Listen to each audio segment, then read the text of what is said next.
Hi அஸ்ஸலாமு அலைக்கும் to all welcome to my channel. இன்றைக்கி நம்ம என்ன பார்க்க போகிறோம் பார்த்திங்க அப்படின்னா, மே 7 அன்றைக்கி நம்ம சங்கர் சார் நோட்டீஸ் போர்டில் என்ன அனௌன்ஸ்மெண்ட் கொடுத்தாங்க, சார் அனுப்பின அந்த மெமோரண்டத்தில் என்ன கொடுத்துருக்கு, எந்த மாதிரியான பிரச்சனை நம்மளுக்கு வந்திருக்கு, இதை பற்றி தான் இப்போ இந்த வீடியோவில் நம்ம பார்க்க போகிறோம். வாங்க வீடியோக்குள்ளே போகலாம்.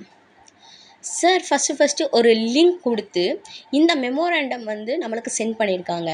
இந்த மெமோரண்டத்தில் என்ன கொடுத்துருக்கு, எந்த மாதிரியான கருத்து இதில் வந்திருக்கு அப்படிங்கிறத சார் பின்னாடி டீட்டெயிலாக இந்த ஆடியோவில் கொடுத்துருக்காங்க. வாங்க அந்த ஆடியோவில் என்ன இருந்துச்சு அப்படின்னு பார்க்கலாம். அதாவது நோட்டீஸ் போர்டில் இப்படி வெளிப்படையாக இருக்கிறது பல பிரச்சனைகளுக்கு வழிவகுக்குது. இருந்தாலும் கூட எஸ்பிஓ இப்போ வரைக்குமே வெளிப்படையாக தான் இருந்துட்டு வருது. எஸ்பிஓவுக்கு வந்த பிரச்சனை என்னன்னு பார்த்தீங்க அப்படின்னா, இந்த மெமோராண்டம் பார்த்தாலே நம்மளுக்கு புரியும். எஸ்பிஓவுக்கு அப்ரூவல் கிடைக்கிறதுக்கு முன்னாடியே அவங்க வேலையை ஸ்டார்ட் பண்ணிட்டாங்க. நிறைய பேருக்கு பேமெண்ட் போட்டுட்ருக்காங்க. ஏறத்தாழ 1 கோடி ரூபாய் வரைக்கும் அவங்களுடைய டிரான்சாக்ஷன் நடந்துக்கிட்டு இருக்கு. இதை ஒரு குற்றமாக ஏதோ நம்மளுக்கு வேண்டாத ஒரு நபர் பெரிய அதிகாரியோட துணையோட ஆர்பிஐக்கு அனுப்பி வச்சிருக்காங்க. இதன் காரணமாக தான் இந்த மெமோரண்டம் எஸ்பிஓவுக்கு அனுப்பப்பட்டிருக்கு. இது தொடர்பாக என்ன சொல்லப்பட்டிருக்கு பார்த்தீங்க அப்படின்னா, இதில் சிக்னேச்சர் போட்ட அந்த காவல்துறை அதிகாரி என்ன பண்ணுறாங்க அப்படின்னா, இந்த ஸ்கூல் ஆஃப் பிஸ்னஸ் மூலயமா எந்த ஒரு பரிவர்த்தனையும் யாருக்கும் பேமெண்ட் அமௌண்ட் ட்ரான்ஸ்ஃபர் செய்கிறதோ எந்த ஒரு ஆக்டிவிட்டீஸுமே நடக்கக்கூடாது. அது மட்டும் இல்லாமல் அவங்களுக்கு கவர்மெண்ட் அப்ரூவல் கிடைக்கிற வரைக்கும் இந்த குரூப்பில் இருந்து யாருமே எஸ்பிஓவில் இருந்து விலகவும் கூடாது, புதுசாக யாரையும் இதில் சேர்க்கவும் கூடாது அப்படின்னு ரொம்பவுமே ஸ்ட்ரிக்டாக சொல்லியிருக்காங்க. மறு உத்தரவு வர்ற வரைக்கும் இதை நீங்கள் கண்டிப்பாக ஃபாலோ பண்ணணும், எந்த ஒரு பரிவர்த்தனையும் செய்யக்கூடாது அப்படின்னு சொல்லியிருக்காங்க. இதுதான் இந்த மெமோரண்டத்தில் இருக்கக்கூடிய ஒரு கருத்து. பல ஆதாரங்கள் இது குறித்த நம்ம நிறைய பேமெண்ட்டு அனுப்புனதுக்கு எல்லா ஆதாரமும் அவங்க கொடுத்துட்டாங்க. இருந்தால் கூட அரசோட ஒப்புதல் கிடைக்கிற வரைக்கும் நீங்கள் வேலை மட்டும் இல்லை, எந்த ஒரு செயல்பாடும் எஸ்பிஓ மூலமாக நடக்கவே கூடாது அப்படின்னு அவங்க சொல்லிட்டாங்க. அது மட்டும் இல்லாமல் சர்வர் மெயின்டைனிங் கம்பெனி, அதாவது நம்ம எஸ்பிஓ ஒரு ஜெர்மன் கம்பெனியை வச்சு தான் இந்த சர்வர் மெயின்டைனிங் நடந்துக்கிட்டு இருக்கு. அங்கே வரைக்கும் போய் நம்ம சர்வர் குறித்தும் நம்மளுடைய சாஃப்ட்வேர் குறித்தும் அதோடைய தரம் எப்படி இருக்குது, அதோடைய செக்யூரிட்டி எந்த மாதிரி இருக்குது அப்படின்னு கூட விசாரணை நடத்தியிருக்கு நம்மளுடைய அரசு.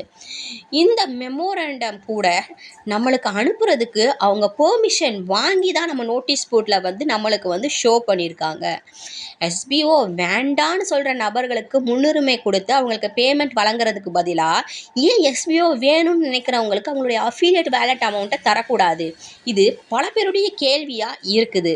ஆனால் சில பிரச்சனைகள் வரக்கூடாது அப்படிங்கிறத நோக்கமாக வச்சு தான் ரீஃபண்டை ஒரு பேட்சாக, அது மட்டும் இல்லாமல் அவங்களுக்கு ஒரு குறிப்பிட்ட காலத்துக்குள்ளே நீங்கள் இதற்கான அந்த காப்பியை அனுப்பணும் அப்படின்னு சொல்லி அதற்கான அனைத்து ஆதாரங்களையும் எஸ்பிஓ தன்னுடைய மேல் டிபார்ட்மெண்ட்டுக்கு அதை சப்மிட் பண்ணுறது ரொம்பவுமே முக்கியமான ஒரு விஷயமா இருக்குது.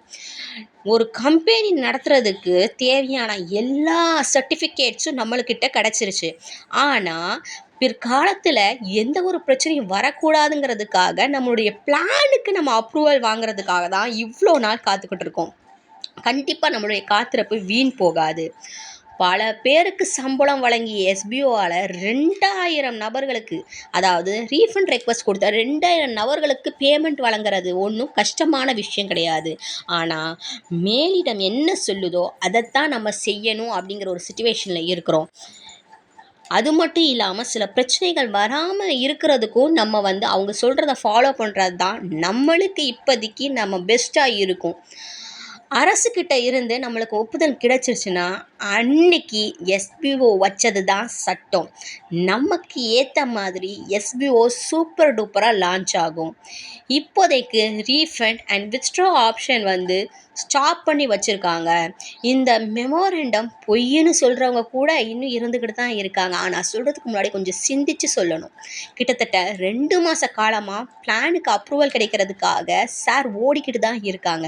ஆனால் இன்னும் வரைக்கும் அது கிடைக்கல. ஆனால் இன்னும் சில நாட்களிலே கண்டிப்பாக அரசோட அப்ரூவல் நம்மளுக்கு கிடைச்சிரும் அப்படின்னு நம்ம சார் நம்புகிறாங்க.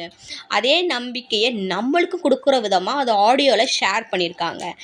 நம்ம கெட்டிய பணத்தில் 18% டிடெக்ஷன் அப்படிங்கிறது ஒரு முடிவு செய்யப்பட்ட ஒரு விஷயம். ஏன் அப்படின்னா அது ஜிஎஸ்டியாக நம்ம அரசுக்கிட்ட அதை நம்ம கெட்டியாச்சு. ஸோ அரசுக்கிட்ட இருந்து அதை நம்ம திரும்ப வாங்க முடியாது. அதனால் இது குறித்த கேள்விகள் இனி நீங்கள் எழுப்பாமல் இருக்கிறது நல்லது. ஏன்னா 18% டிடெக்ஷன் அப்படிங்கிறது நம்ம அரசாங்கத்துக்காக கட்டின ஜிஎஸ்டி பணம் தான். ஸோ அது போகத்தான் மீதிய பணம் நம்மளுக்கு கிடைக்கும். அது வரைக்கும் எஸ்பிஓ நபர்களுக்கு இருக்கக்கூடிய சில பிரச்சனைகளை விரைவில் அதை சால்வ் பண்ணுறதுக்காக நம்ம ட்ரை பண்ணுறோம். இனி வரக்கூடிய எஸ்பிஓ ஆனது பல புதிய பரிமாணத்தில் வரப்போகுது. ஆவலுடன் எதிர்பார்க்குற உங்களில் ஒருத்தராக நானும் இருக்கேன். இதுதான் May 7 அன்னைக்கு நம்ம சங்கர் சார் கொடுத்த ஆடியோவோட ஒரு விரிவான விளக்கம். மேலும் சார் இன்னும் நிறைய இன்ஃபர்மேஷன்ஸை அங்கே ஷேர் பண்ணியிருக்காங்க. அதை கண்டிப்பாக நீங்கள் நோட்டீஸ் போர்டில் போய் கண்டிப்பாக மிஸ் பண்ணாமல் பாருங்கள். இந்த வீடியோ உங்களுக்கு யூஸ்ஃபுல்லாக இருந்திருக்கும்னு நம்புகிறேன். இந்த வீடியோ உங்களுக்கு பிடிச்சிருந்துச்சுன்னா kindly subscribe, like, share, comment and support my YouTube channel. Thank you so much to all.